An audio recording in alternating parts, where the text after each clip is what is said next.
Hello once again, ladies and gentlemen, and welcome to another episode of Let's Play The Legend of Zelda: The Wind Waker.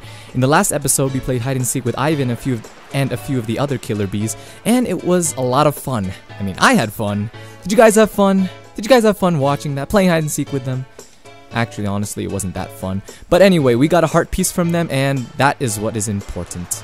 Not that we had fun with some kids or anything.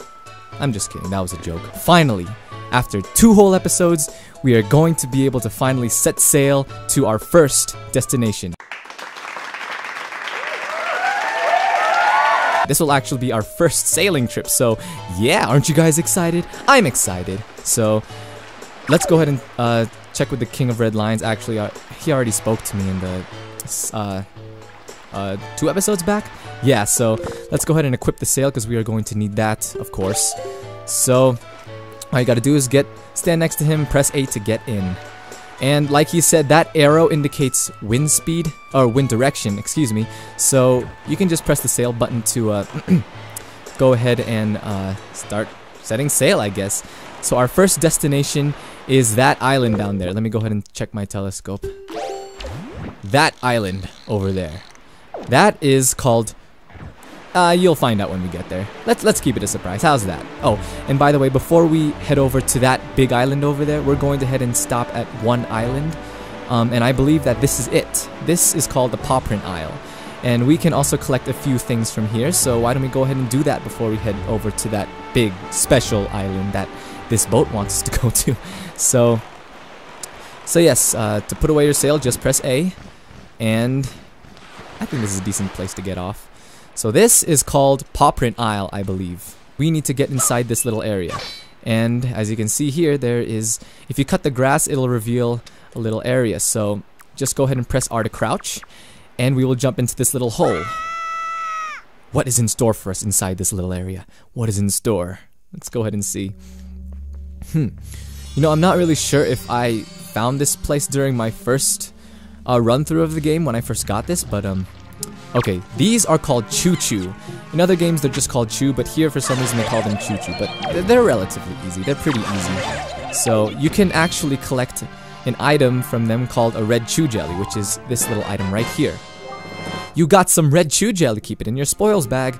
This gelatinous goo comes from deep within red chews. It is effective as a cure for exhaustion, but it can't be used in its current state. And what they mean by that is we can actually use this. If we bring it to a potion shop in Windfall Island, we can use it to make red potion, which actually replenishes our life meter, our life gauge. So keep that in mind, because I believe that will be pretty handy. To be honest, I actually didn't do that. I didn't take advantage of making potions during my first run-through, but I believe it'll still be pretty handy. Okay, that area is blocked off by large rock, and we will come back here later, I guess, to use bombs to destroy those rocks. Alright, here's the treasure chest, and here are more chews. But as you can see, it only takes 1 slash of the sword, so they're pretty easy, right? Not so hard. Not as hard as the Bokoblins. From now on, I'm gonna call them Bokoblins, not Bokoblins, because I'm just so used to calling them Bokoblins. And who cares about pronunciation? Actually, a lot of people care, so I can't really say that, but anyway, we've got another piece of heart. That's the 4th piece, completing another heart container. Your life energy has been increased by 1 heart. Woohoo! Congratulations, Shadow Jake. Congratulations! And as you can see, there is now a 4th heart added to our life meter, so that is an accomplishment right there. What are these blue things up top? What are these blue things? I'm guessing I'm going to need to come back here later, as there were rocks in the way, and like I said, we can use bombs later on once we get them to destroy those rocks. What does the sign say? To reach Dragon Roost Island, head east from here. Okay. And now that it's mentioned it, that big island that we're headed to is actually Dragon Roost Island, so yes, that is our first destination. And who are those guys? Whoa! Whoa. Okay, I was gonna use my telescope, but the water kind of kept me from doing that. Okay. If you want to, if you want to move more slowly, instead of using your sail, just press R to cruise, and that will allow you to move too. So since these guys are close, let's just cruise. Let's see what they have to say. Hello! Hello, fellow sailors. Yeah! Mighty fine boat you got there, bub. You might be searching for treasure on the sea floor too, aren't you? Ha ha! You won't get any from us, bub. Not likely. Let me ask you something real quick. Who wanders around on a fishless sea? I'll tell you who, bub. Only pirates, monsters, and treasure hunters like ourselves. And maybe some other things that I've never heard of. Got that right. You know, with all that weak island dwellers who never leave their shores, I'm amazed to see such a tiny little guy out here. I like your style, bub. I feel like I've known you my whole life. So hey, bub, tell you what. As one treasure hunter to another, I'll give you this. You'll definitely be needing it if you want to haul up treasure. Come on, take it. I won't take no for an answer. I won't take nay, nope, or nah. Just grab it. And we have another treasure chart. This is our third one. And now, correct me if I'm wrong. No, I'm certain about this. This is treasure chart number 34. Treasure chart number 34. Now, for those of you that don't know what treasure charts are used for, basically, if you open them, they will reveal areas of treasure on your map. So you will want to refer to them later on if you want to collect rupees and I believe even a few pieces of heart. Yeah, a few other important things. Alright, little treasure buddy. Best of luck to all of us. Such kind people. Aren't you glad that there are people like this out in sea? Huh. Okay. Actually, red rupee. For 193! 193, okay. So before, you see that? No, not that. That's Beetle Shop. And I think I said this in the second episode, but I was talking about how it's really strange how Beetle runs his shop.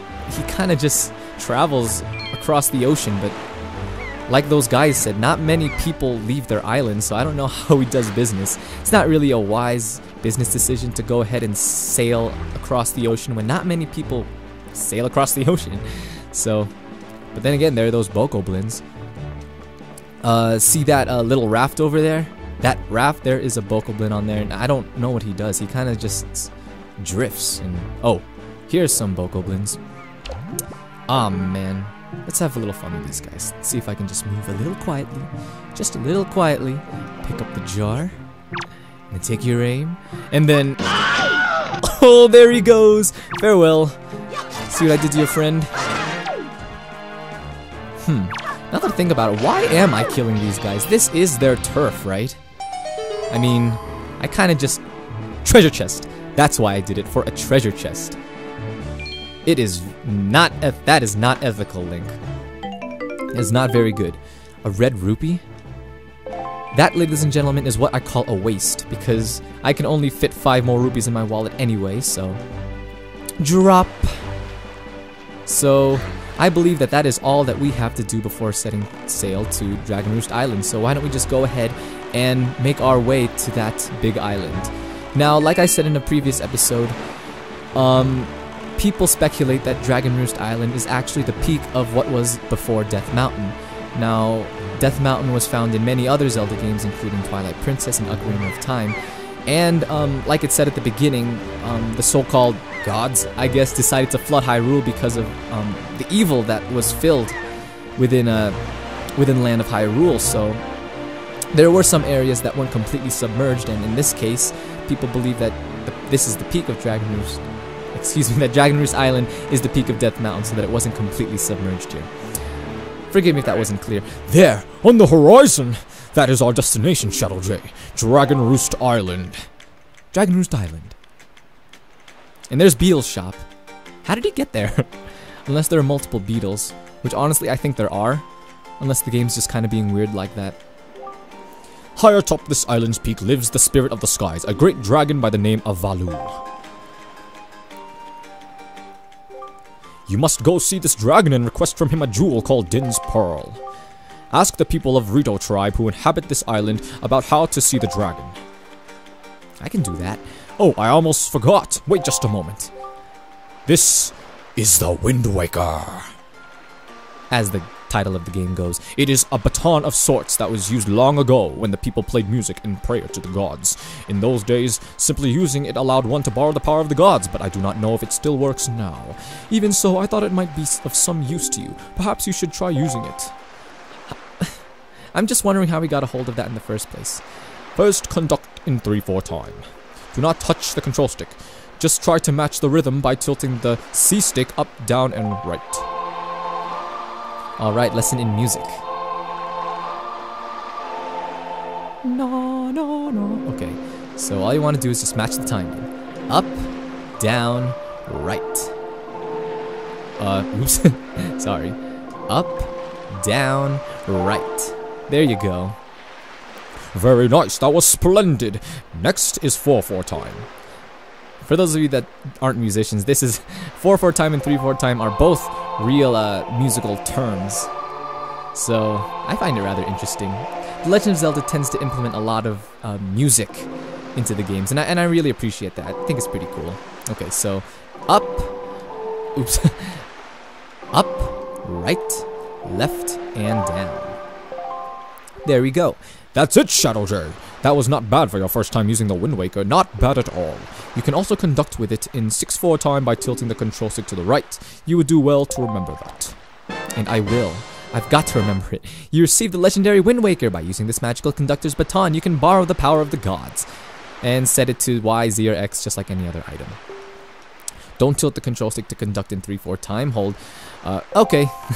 He explained it already, so I'm not going to read that.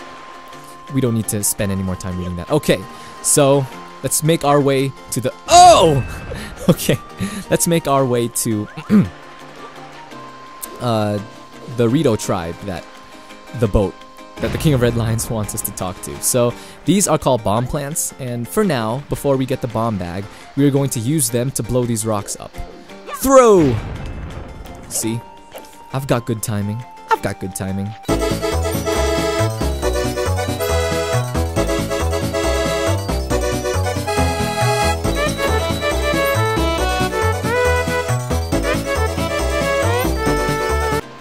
So yeah. I always say so yeah a lot, don't I? You're gonna need to forgive me. I say basically a lot, I say you know a lot. Do you guys remember him? He was in the first and second episode. He was that one guy who spoke with Tetra and kind of shut her up. Shadow J, is that you? It is! I'm pleased to see you're okay. I must say, you've traveled far for one with no wings. And your sister, is she... No, she's still in the Forsaken Fortress, man. Is that so? Well, don't worry too much. I'm sure she'll hang in there. Don't worry too much. Don't worry too much. Well, I appreciate your compassion and your sympathy. I'm certain the chieftain will befriend you and lend you the aid of our Aerie. Forgive me if I pronounce that wrong. It's settled then. I'll fly on ahead and let everyone know you're coming. Come inside, Shadow J. I'll be waiting. Oh, so you will go ahead and fly, while I just go ahead and walk. That's fair. You know, one of my dreams, I can't say dream because it's not really possible, I guess, but one of my wishes growing up, and even to this day, is just being able to fly. Not necessarily flying a plane, but just being able to fly like Superman, just soaring in the sky. But then again, who really doesn't have that wish? Although I can't say that I want wings like that guy on the top left. He looks kind of freaky. Well, have you discovered the cause of the Great Valu's anger? I've got to come up with unique voices for each of these guys. Ah, so you're Shadow J, are you? It doesn't seem to befit his personality and character. Oh well, Quill has told me all about you. Oh, so his name is Quill. A troubling tale indeed.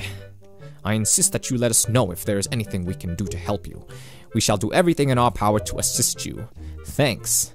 However, in the meantime, we have a problem of our own to deal with. When you arrived on the island, did you notice the raging dragon perched atop the mountain? No, not really. As you can see, we of the Rito tribe are profoundly connected to the sky. We make our living on the airways. You see how my voice kind of changed? Because I made a mistake. We do so by the graces of the sky spirit, Valu. When a Rito reaches adulthood, he or she journeys to the top of the dragon roost to receive a scale from the great dragon. It is the scale that enables the Rito to grow his or her wings. Oh, so that's how it works. Thought you guys were just like birds, you know? But you're birdmen. Recently, however, the once gentle Valu has grown violent and unpredictable. Sadly, we can no longer approach him. If this continues, the fledglings who are of age will never be able to receive scales from Valu or on Dragon Roost. They will remain wingless, and in time, our very way of life will be threatened. As chieftain of the... he kind of looks like he's kind Kind of looks funny here. Link looks kind of funny. Yes.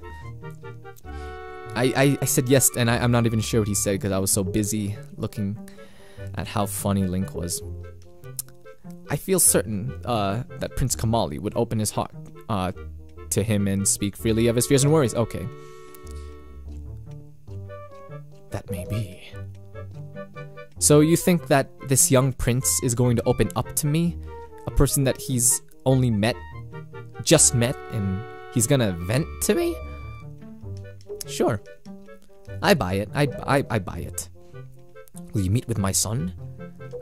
Yes.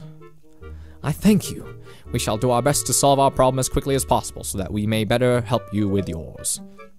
I have something I wish for you to give to my son. A young girl named Medley is holding it for me. Would you find her and take it to her? I am counting on you. See you later. Here, Shadow J, take this with you. Who knows, it might come in handy. You got the delivery bag. A finely crafted bag like this are used by Rito postmen everywhere. With so many pockets, it can hold many items. Select it on the item screen and press you know. You should find Medley in one of the upper rooms. Leave the great value to us. In the meanwhile, do your best to aid Prince Kamali. Farewell. Why does he have to fly? Where is he going? Where is he going? Oh, okay. So we need to speak with a young girl named Medley, and we need to also allow Prince Kamali to vent. So, but we're going to need to do that in the next episode because we are running out of time. As fun as this was, all good things must come to an end, right? Right? Okay, so thank you, ladies and gentlemen, for taking the time to watch this video. And if you liked it, I would very much appreciate a like, a share, a subscribe, whatever. You don't have to, but it would be much appreciated. Okay, thank you very much. Have a good day, afternoon, evening, whichever one you want.